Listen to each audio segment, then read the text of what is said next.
Thank you, Mr. Chairman. Dr. Levitt, Hamas runs Gaza, is that correct? Yes, sir.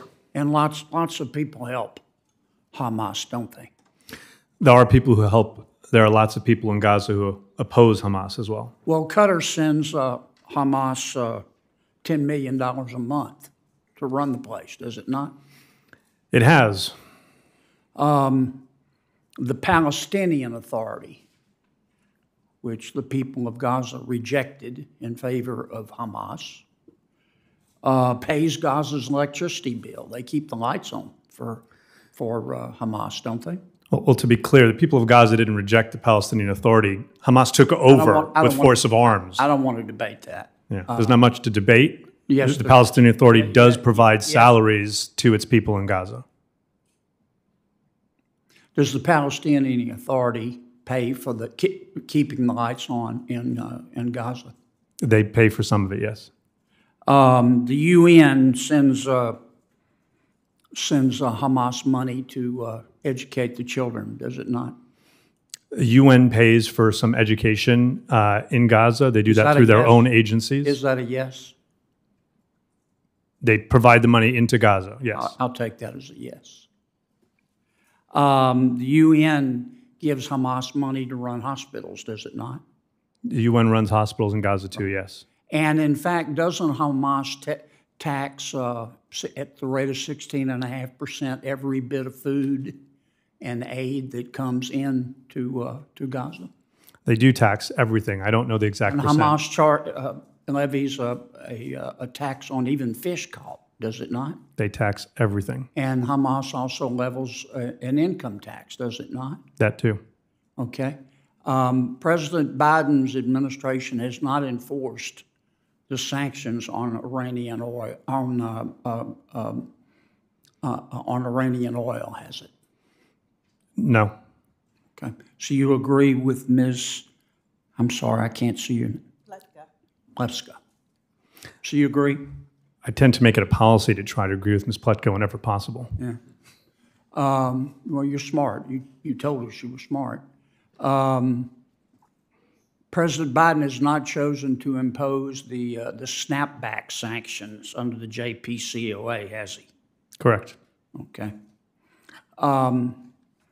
Ms. Pletka, who has the $6 billion? It's in a bank in Qatar. Okay. So Qatar has control of it. In essence, that is correct, although... Well, let me put it this way. If the Qatar bank, there's a Qatar bank. If the Qatar tells them to do something and the United States tells them not to do something, who's the bank going to listen to? Well, that is the question before us right now. Who's the bank going to listen to? Qatar, their government. Okay.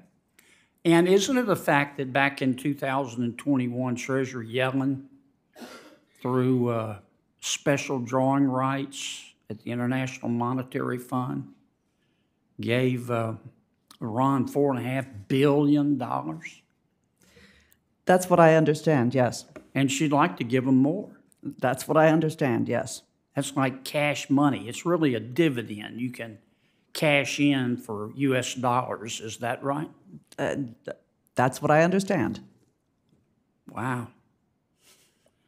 It seems to me that we could cut off Hamas, or at least to go a long way toward doing that by actually just enforcing the things that we already say we're enforcing.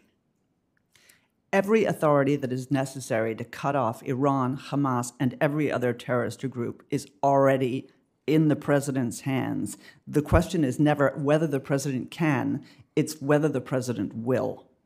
Well, why has the Biden administration been so soft on Iran?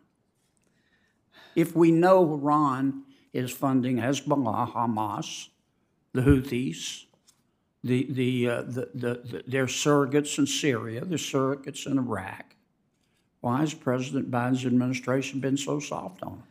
Well, do they just think love is the answer, and that this isn't a bar fight, and that, I mean, it just looks to me like this administration is quoting Socrates in the middle of a prison riot.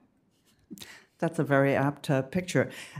I'm not a spokesman for the Biden administration, so I can only give you my estimation. There has always been a problem in our compartmentalization in dealing with Iran. We have prioritized their nuclear program, their nuclear weapons program, understandably, but we have not ignored, but diminished the importance of their support for terrorism, their regional disruptions, and their human rights record. Those things need to change. We need to tighten the screws on Iran in every single aspect.